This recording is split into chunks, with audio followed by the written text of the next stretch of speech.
Jonah and the Big Fish. Long ago in the land of Israel, there lived a man named Jonah who loved God.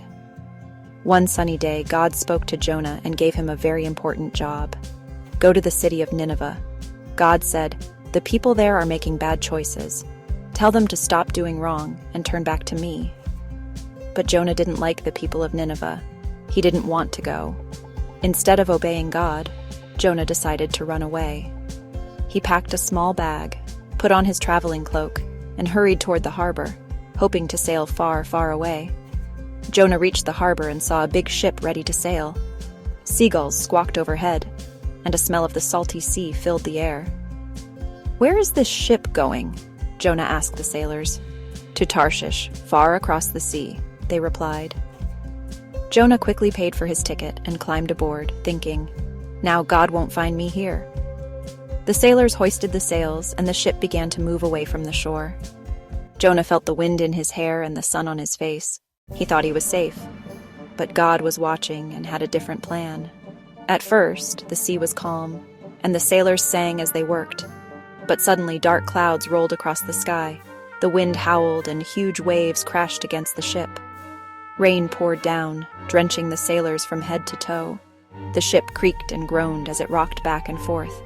The sailors were terrified. "The storm will sink us," they shouted. They began throwing cargo into the sea to make the ship lighter, but nothing helped. Jonah knew in his heart that the storm had come because he was running away from God's command. The sailors cried out to their gods, but the storm only grew worse. Finally, they went to Jonah, who was hiding below deck. "Wake up," they shouted. "Pray to your God." Jonah stood up slowly, his face pale. "I know why this is happening," he said. "I worship the God who made the sea and the land, and I have run away from him. This storm is because of me. If you throw me into the sea, it will stop." The sailors didn't want to hurt Jonah, but the waves were growing higher and wilder every minute. The sailors tried their best to row back to land, but the storm was too strong. Finally, they knew they had no choice. "Forgive us," they told Jonah. Then they gently lifted him over the side of the ship and dropped him into the raging sea.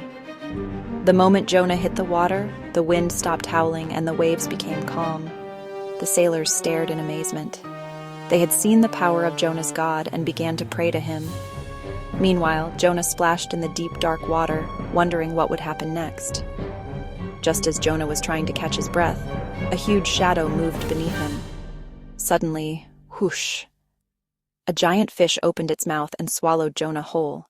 Inside, it was dark, damp, and smelled like seaweed.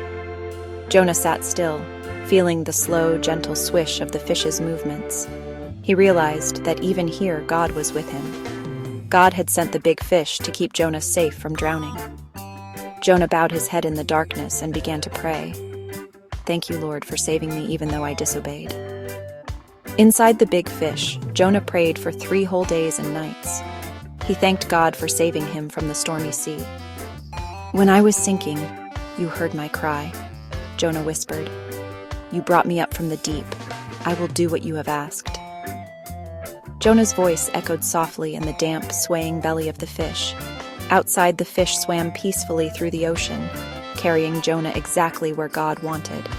Jonah didn't know what would happen next, but his heart was calm. He trusted that God's plan was always the best plan. On the 3rd day, God told the big fish to spit Jonah out. With a great splash, Jonah tumbled onto a sandy beach.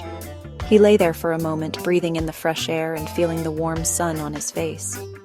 The sound of gentle waves and seabirds filled his ears. Jonah smiled. God had given him another chance to obey. He brushed off the sand, stood up, and began walking toward Nineveh with determination in his step. This time, Jonah was ready to do what God had asked him to do. Nineveh was a huge city full of tall gates, busy markets, and winding streets. People bustled about carrying baskets of fruit, leading donkeys, and selling cloth.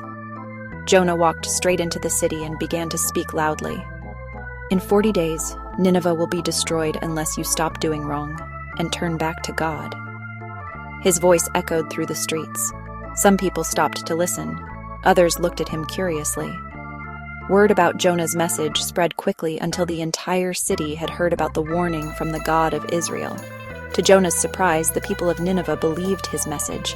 They felt sorry for the wrong things they had done. They stopped cheating, fighting, and being unkind. Even the king heard Jonah's words. He stepped down from his throne, removed his royal robe, and dressed in simple clothes. "Let everyone pray to God and stop doing wrong," the king announced. "Maybe God will forgive us." From the smallest child to the oldest man, everyone prayed and promised to change their ways.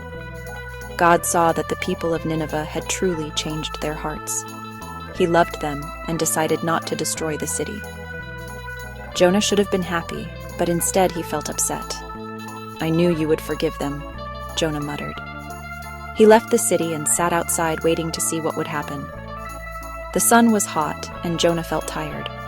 God made a leafy plant grow quickly beside him, its green leaves shading him from the heat. Jonah sighed with relief and rested under its cool shade. The next morning, God sent a tiny worm to nibble the plant's stem. By noon, the plant had withered away, and Jonah sat in the blazing sun. God spoke gently to him. "Jonah, you cared about this plant, but you didn't make it grow. Shouldn't I care about the great city of Nineveh with thousands of people who don't know me?"